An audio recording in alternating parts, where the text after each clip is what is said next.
rim Super Chrome lagi untuk 19 inci guys. Okay guys, hari ni Wan Cina nak review sikit rim 19 inci yang warna dia Super Chrome untuk kereta korang guys, iaitu daripada jenama Race model versus variants VV52S. Okay, VV52S ini memang pattern dia sangat simple, 5 batang saja, tapi nampak macam 10 batang lah sebab 2 kan. Okay, so kita boleh nampak dia kalau 5 batang tu dia kosong, dia sangat belanja kaliper. Pasal kat kereta kalau korang dah pasang big brake kit semua, memang sangat belanja, sangat cantik. Warna dia yang Super Chrome ini sangat-sangat smart, sangat-sangat kilat. Kalau korang bawa pagi ke malam ke, memang semua orang tengok rim korang saja. Sebab apa? Sebab terlalu kilat, sangat pedih mata kalau kita tengok ni. So spek untuk rim ini adalah 19x8JJ offset 38, sesuai untuk kereta Alphard, Odyssey ataupun banyak kereta MPV lagi yang boleh pakai, ataupun SUV guys. Ini adalah Craft Collection daripada Versus. Okey, kita boleh nampak dia dah ukir dekat sini.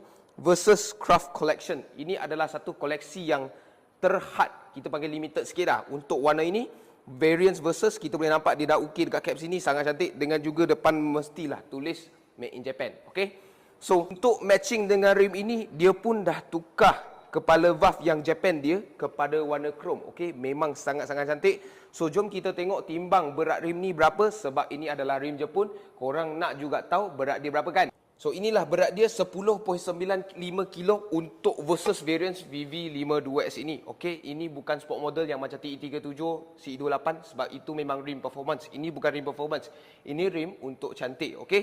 So korang kalau nak cari rim yang simple Super Chrome untuk kereta MPV ataupun Alphard korang, bolehlah datang cari Wan Cina untuk ambil rim ni. Okay, so kalau korang suka video ini, tolong like, share dan komen dekat bawah apa yang korang nak tengok seterusnya. Macam biasa, cari rim, cari Wan Cina. Thank you guys.